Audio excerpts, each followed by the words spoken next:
What's up, buddies? And buddy girls. Welcome back to Facts Friday. Before I get started, I want to apologize for the background noise. I have the air on, and it is extremely hot today, so I'd rather record this in comfort than sweating. Thank you for that. Anyways, so I decided to do a Star Trek facts video. 85 Star Trek facts. I hope there are a bunch of Star Trek fans who are subscribed to me. Every time I do one of these Facts Fridays, I always am amazed that I haven't done that subject yet, and it's the same with this one. For as much as I love Star Trek, I am so surprised that I haven't done a facts video for it yet. So today, that's what I'm going to do. As always, if you enjoyed this video, please hit that thumbs up. Comment below. Share. And if you haven't already, please hit that subscribe button. I would really appreciate it. Also, I do want to mention that I don't really do this often. I can't even remember how many times I've done this, maybe once or twice. I do have a Patreon page. The link is on the banner of my channel page. You know, in the little banner, that little icon. As well as my Twitter. If you are feeling generous and want to support me in any way, that would be a good way to do it on Patreon. I haven't made up my mind on what I will offer yet, so right now I have nothing that I'm offering extra.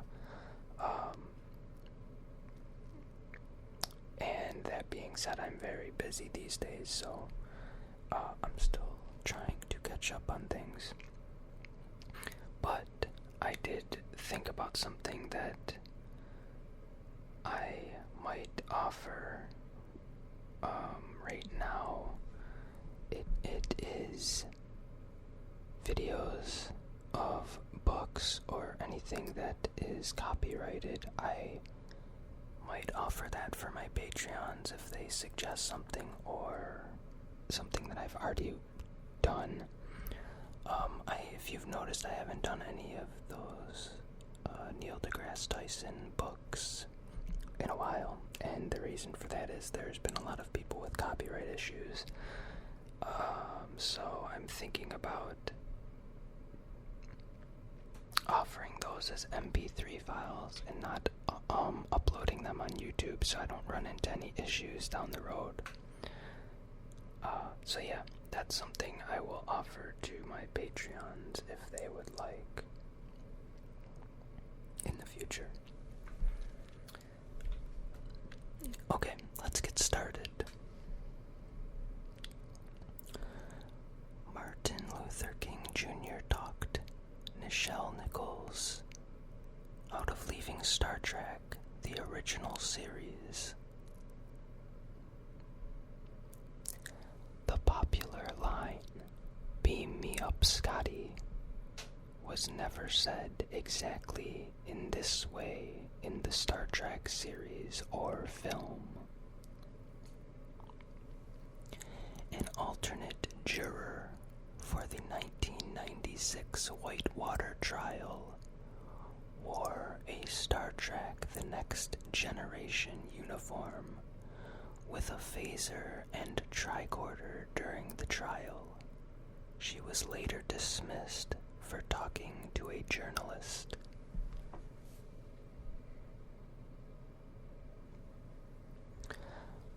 Star Trek The Next Generation character Geordi LaForge was named after George LaForge, original Star Trek series. George LaForge had muscular dystrophy and died in 1975. Lucille Ball from I Love Lucy and head of Star Trek's parent company, Desilu Productions, single-handedly kept Star Trek, the original series, from cancellation during the first season. This series was finally canceled in its third season after 79 episodes. It then gained immense popularity in syndication. That's one thing that before I got really interested in Star Trek, I was really surprised about. The original series was only 2 seasons, and just the following that it got was insane. I mean, just look at how William Shatner is so, iconic for that character, and it was only 2 seasons. That's amazing. The original Star Trek series was originally marketed as Wagon Train to the Stars, after the popular 1957 Western Wagon Train. Well, let's all be thankful that that didn't happen. That is a horrendous name.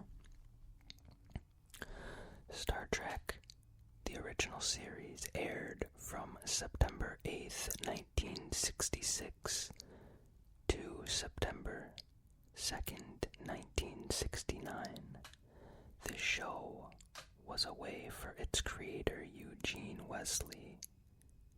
Gene Roddenberry, 1921 through 1991, to comment on contemporary issues through the guise of science fiction.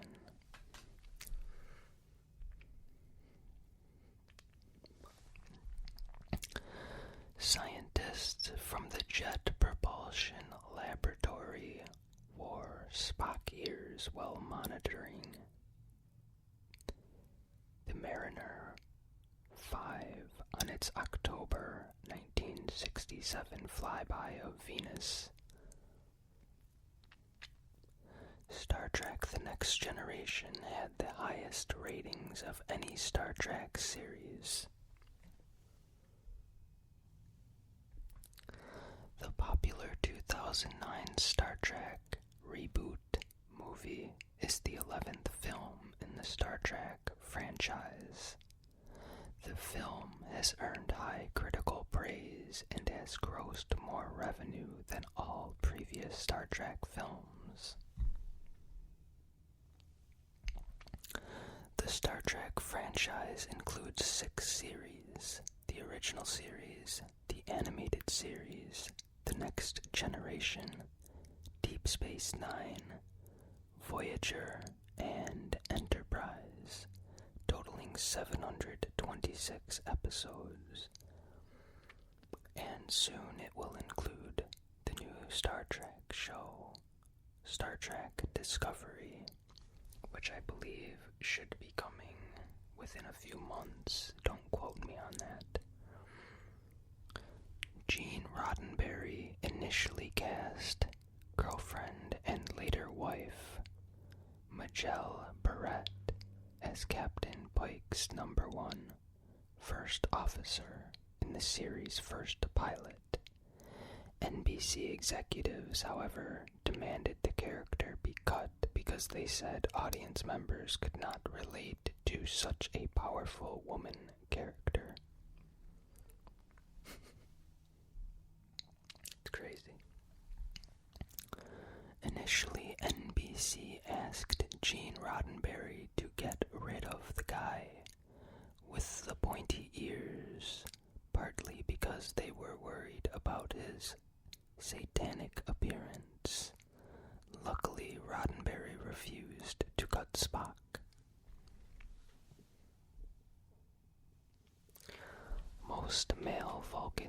names begin with S, and most female names with a T, followed by an apostrophe.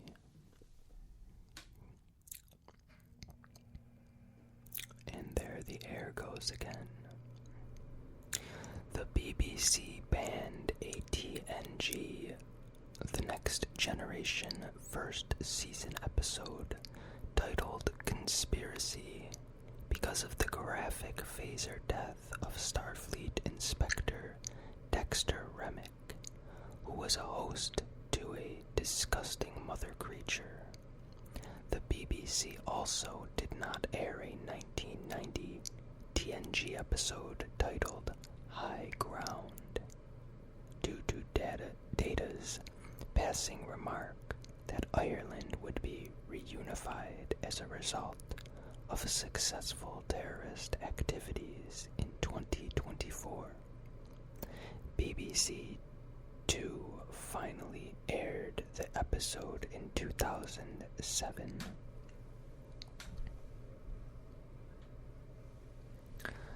During the first season of TNG, Patrick Stewart had a sign over his door that read, "Beware of unknown Shakespearean actor."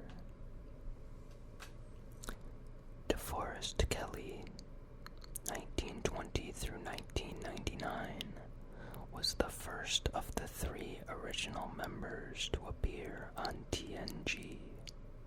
He was also the first original cast member of TOS to pass away.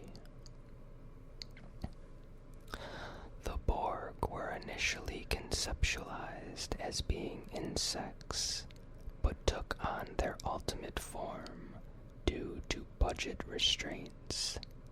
The hive motif, however, remained.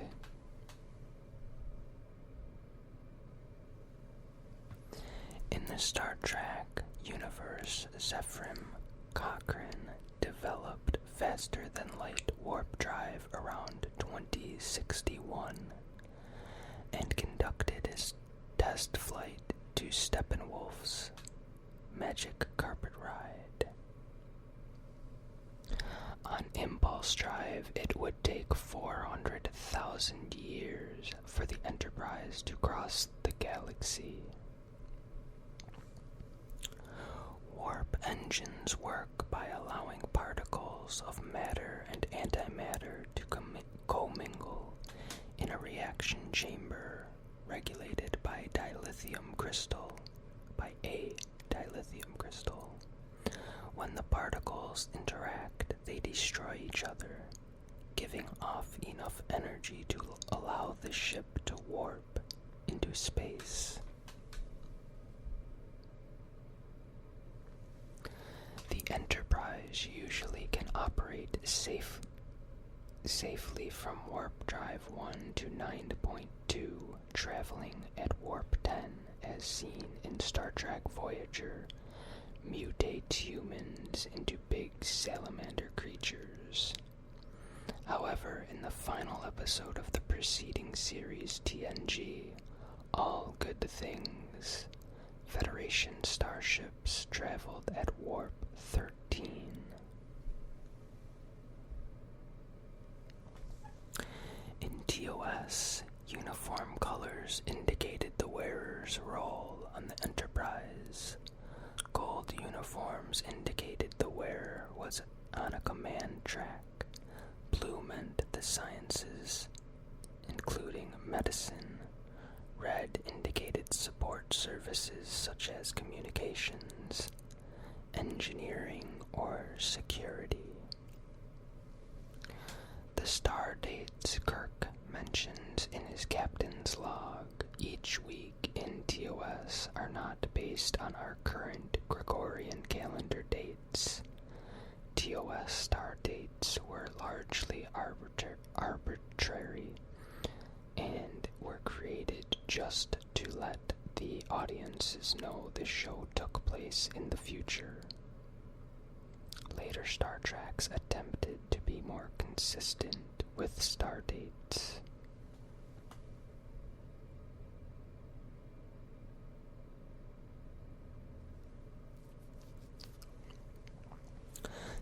episode, titled Spock's Brain, ranks as one of the worst TOS episodes due to cliches and an implausible plot.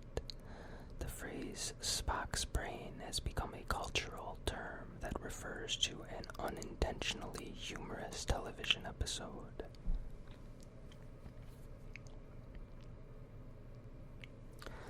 The Enterprise in TOS is 953.7 feet long, which is more than the length of 3 football fields. The Enterprise D in TNG is more than twice the length of Kirk's ship at 2,103 feet. That's as big as the Paramount Studio lot in Hollywood. The only official intoxicant served in TNG's 10 Forward is synthanol, an artificial booze that loses its inebriating effects the moment a crew member leaves the bar. Red shirting became a Star Trek slang word for an extra who was killed to demonstrate the danger the main characters were in.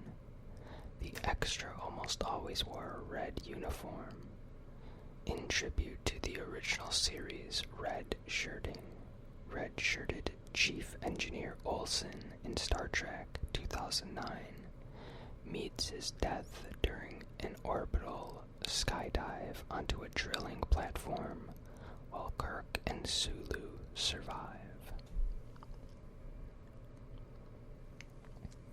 Data's cat Spot was initially a long-haired male, but became a short-haired female later in the series.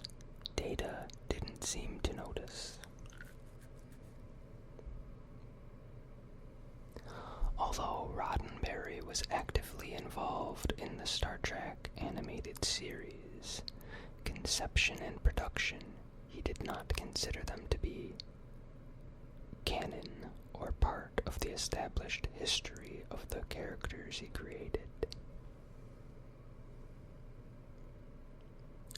Vulcans were once an extremely violent and emotional people until Surik developed a new philosophy of logic which spawned the Vulcan time of awakening. Those opposed to Vulcan logic left the planet and founded colonies elsewhere, most notably the Romulan Star Empire.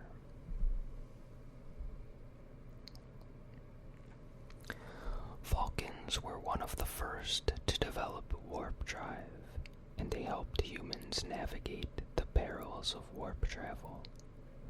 The official contact between Vulcans and humans occurred on April 5th, 2063, when a Vulcan survey ship detected the warp flight of Captain Zephyr Cochrane's Phoenix. Vulcans have teeth that humans don't have, such as anterior tricuspids. I have no idea how that's pronounced. Their heart is where a human's liver would normally be and beats several hundred times a minute. They have no appendix. Vulcans also have inner eyelids that protect their eyes from the intensity of the Vulcan sun. They can also survive several days without water, perhaps because they evolved on a hot, dry planet.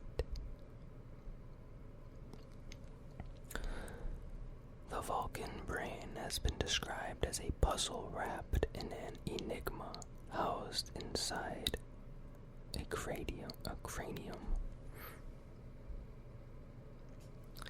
Besides the Trill, Vulcans are the only other known humanoid in the Star Trek universe who are able to transfer one individual's consciousness into another's, known as the Mind Meld. Lieutenant Uhura's name means freedom in Swahili.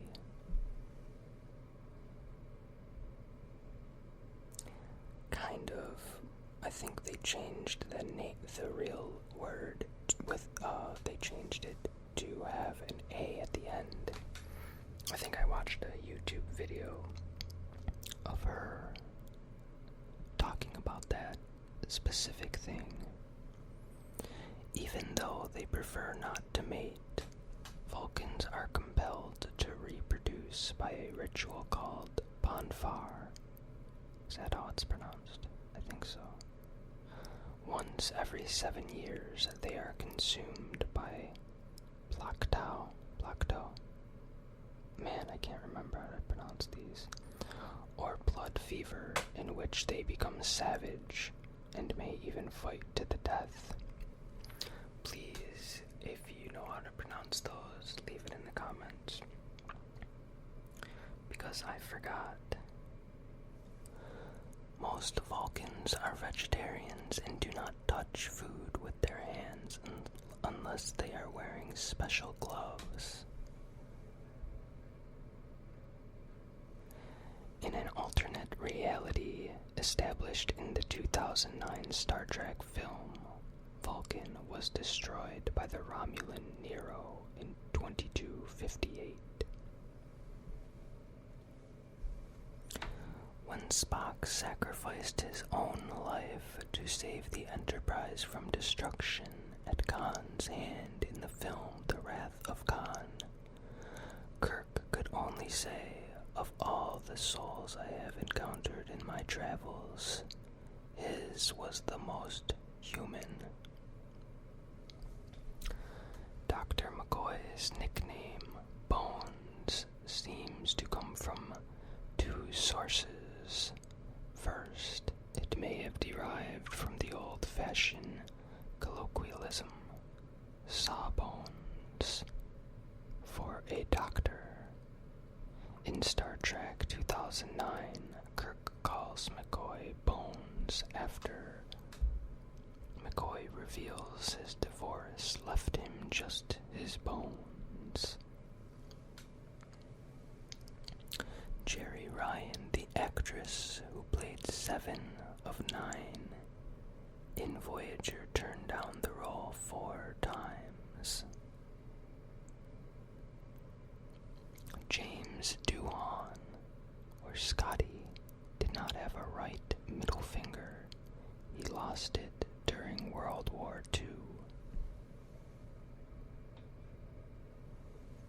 Several famous actors and actresses have made guest appearances in Star Trek films and episodes, including Kim Cattrall, Kirstie Alley, Tom Bergeron, Jason Alexander, King Abdullah II of Jordan, Kelsey Grammer, Christopher Plummer, The Rock, Lee Merriweather, Joan Collins, Mick Fleetwood, Stephen Hawking, Ashley Judd, Mae Jemison, and Tom Morello.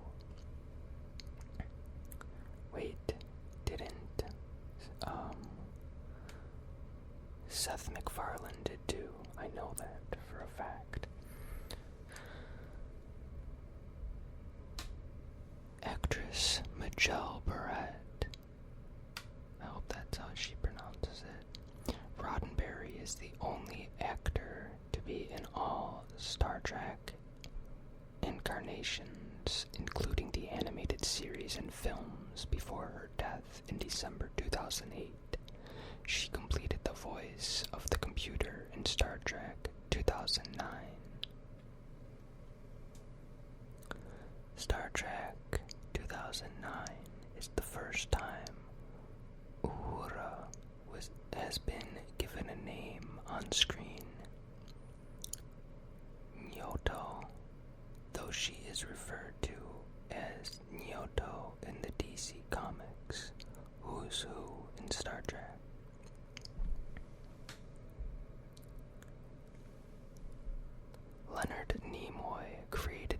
Spock neck pinch during the episode The Enemy Within, when Spock was supposed to hit the evil Kirk over the head with the butt of a phaser. Nimoy wanted something more interesting and came up with an answer from within Spock's hand. Orientated background.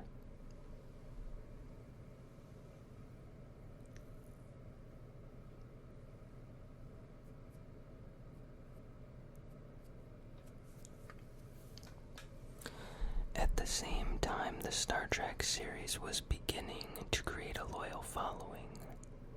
The monkeys were exploding on TV sets. Consequently, Roddenberry created the character of Pavel Andreevich Chekhov as a close approximation of the monkeys' lead singer Davy Jones with a Russian accent. Spock was originally conceived as a red-skinned alien with a plate in the middle of his stomach. He didn't eat or drink, but fed upon any form of energy that struck his stomach plate.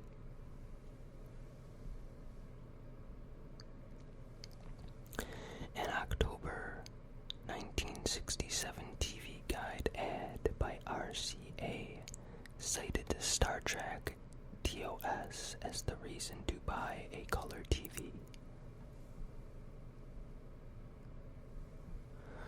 Geordi LaForge's visor, visual instrument, and sensory organ replacement was actually based on a hair clip.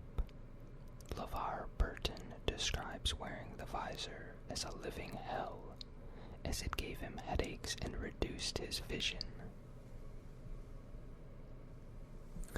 Nimoy and Shatner are the only two actors to appear in every episode of the original Star Trek series.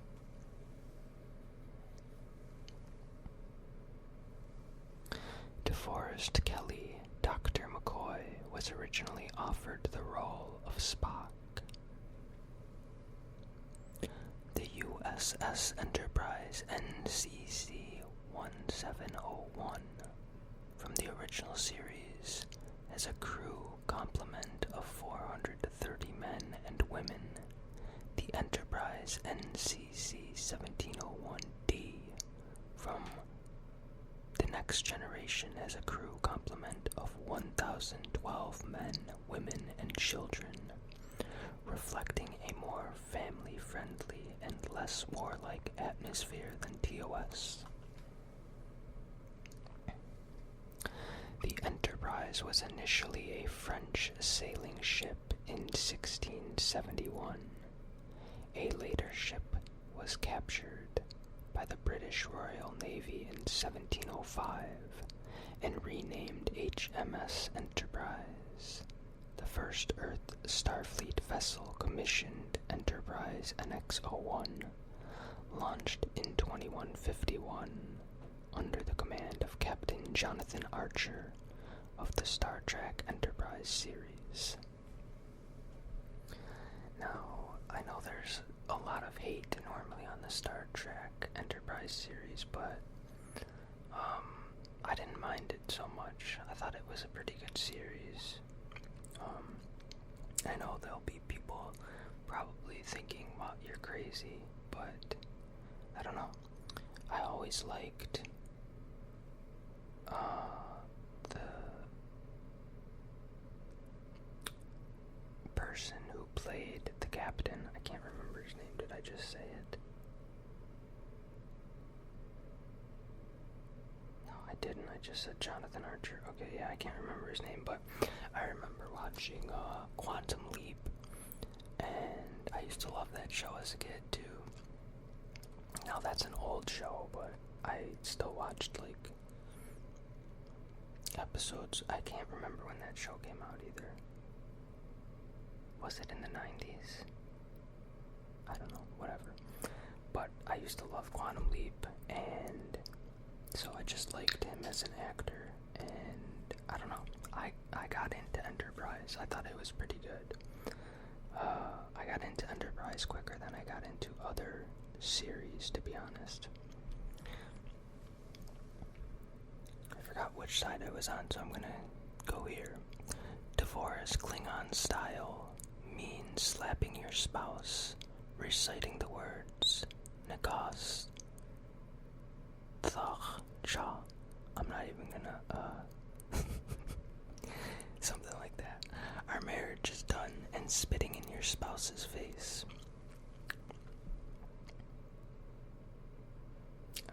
That's pretty savage. In the Klingon creation myth, Adam and Eve destroyed their gods and turned the heaven into ashes. Although Voyager was initially allotted only 2 shuttlecrafts over the course of 7 years, they went through dozens. Despite Picard's British accent, he was born in France, where his family owned a vineyard. Riker was born in Valdez, Alaska, and his mother died when he was 2 years old. His father was a civilian strategist who worked for Starfleet and essentially left Will on his own when he was 15 years old. Klingons prefer to eat food that's still alive. A favorite Klingon meal is gach. I don't know, that's just how they talk, so that's how I'm gonna pronounce it. A slimy serpent worm dish, followed by warm blood wine. A Romulan warbird is nearly twice the length of the Enterprise in The Next Generation, and is powered by an artificial quantum singularity, or a black hole. Captain Archer from Enterprise owns a dog named Porthos, a character in the novel The Three Musketeers by Alexander Dumas. His littermates were named after the 2 other musketeers. Captain Kirk was born on Earth in Iowa. He is a paradox in many ways.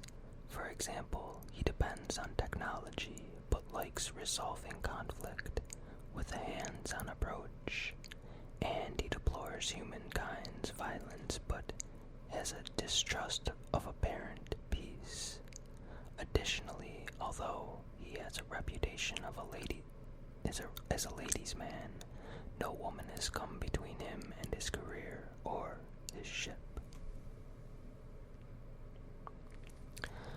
Spock was the first Vulcan to enlist in Starfleet. His father did not speak to him for 18 years because he opted to join Starfleet rather than attend the Vulcan Science Academy.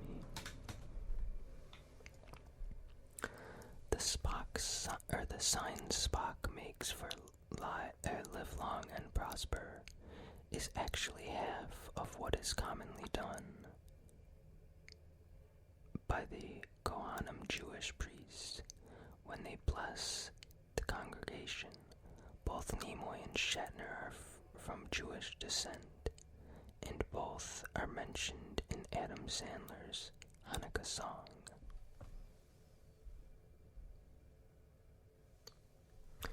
Spock's fiancée T'Pring spurned him at the altar in favor of a more traditional Vulcan. The Enterprise's Jeffries tubes, small corridors or tunnels that provide access to critical starship systems, were named after Matt Jeffries, the TOS art director who designed the original Starship Enterprise. Art director Matt Jeffries, 1921 through 2003, was a bomber pilot during World War II and based the Enterprise's identifying letters NCC on the 20th century aircraft registration codes. For example, the N represents an aircraft registered in the United States, and the first C represents a civil aircraft. Jeffries added a second C because he thought it looked neat. In the Star Trek universe, NCC stands for Naval Construct Contract, and USS stands for the United Space Ship, not United States Ship. Randy Bosch, Carnegie Mellon computer science professor, author of The Last Lecture and devoted Star Trek fan, appeared in the 2009 movie Star Trek. He died on July 25th, 2008, of pancreatic cancer. Star Trek 2009 director J.J. Abrams glued Zachary Quinto's Spock's fingers together so he could perfect the Vulcan salute. Star Trek 2009 is dedicated to Gene Roddenberry and his wife, Majel Barrett.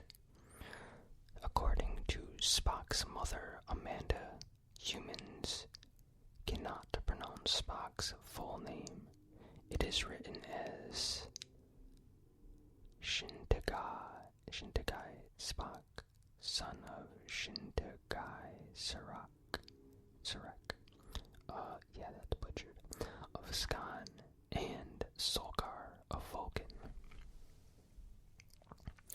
Shatner's first wife left him after Star Trek the original series was cancelled.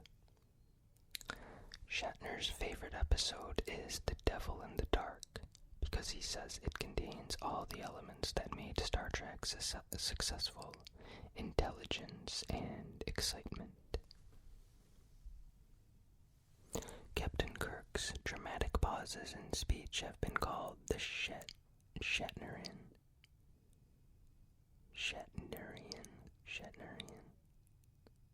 something like that. Fans of Star Trek have been called Trekologists, Treksters, Trekkies, and Trekkers.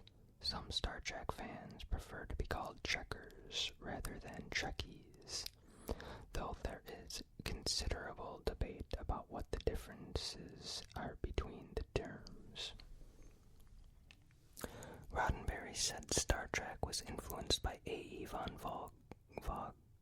Voigt's novel The Voyage of the Space Beagle, Eric Frank Russell's Marathon series, Jonathan Swift's Gulliver's Travels, C.S. Forrester's Horatio Hornblower, and the film The Forbidden Planet. The original Star Trek concept included Captain April of the SS Yorktown, who later was reconceptualized as Captain Christopher Pike during the first pilot. After the first pilot was cancelled, Captain Kirk replaced Pike.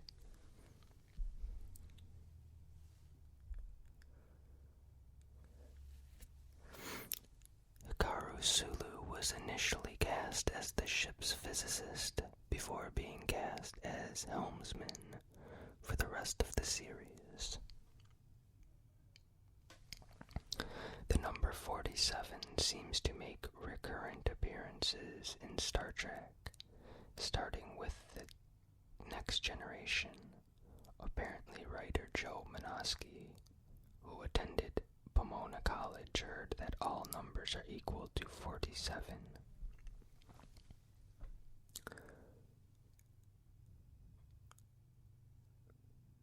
Ferengi, the name of an alien race, is the Persian word for foreigner.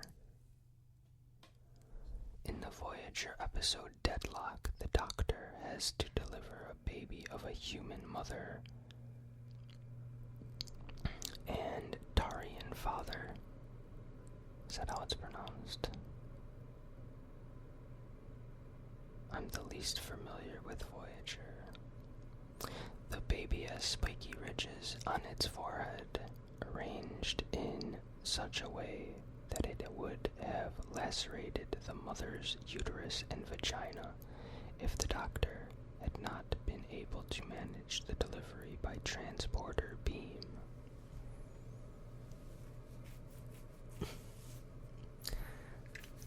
Writer writers considered several other titles before deciding on Star Trek The Next Generation, including Star Trek Future Trek, Star Trek Enterprise 7, and Star Trek A New Generation. And that is all I have for today's video. I am sorry that I stumbled so much on my words tonight. Words are hard for me.